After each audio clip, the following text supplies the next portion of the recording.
మీకు లోకంలో ఎప్పుడైనా రెండు మాటలు వినపడుతుంటాయి. ఎంత ప్రమాదకరమైన విషయమైనా కానివ్వండి, ఇంత పెద్ద కష్టం వచ్చిందండి అన్నారనుకోండి, రుద్రాభిషేకం చేయించండి, సుందరకాండ పారాయణ చేయండి, చండీ హోమం చేయించుకోండి, ఇవి చెప్తుంటారు. చండీ హోమం అంత శక్తివంతం అవడానికి కారణం, అంత రక్షణ కలిగి ఉండడానికి కారణం దుర్గమ్మ తల్లి యొక్క వైభవం దాని ఎందు ప్రకటనమైంది.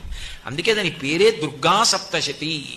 దుర్గా పేరు కాదు, దుర్గా అంటే ఏ శక్తుల యొక్క కూడిక కలిగితే దుర్గ అయిందో చెప్తుంది. దుర్గా అన్న మాటలో దకారము, ఉకారము, రకారము, గకారము, అకారము కలిస్తే దుర్గా.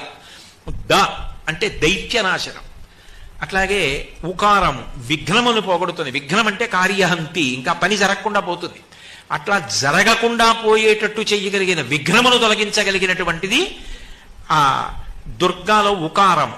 రకారము రోగనాశనం, గకారము పాపనాశనం, అకారము శత్రునాశనం. శత్రునాశనం అంటే నేనెవరి మీదో శత్రుత్వం పెట్టుకుని వాళ్ళు నశించిపోవాలని కోరకూడదు. శత్రునాశనం అంటే ఇతరులకు నా యందు శత్రు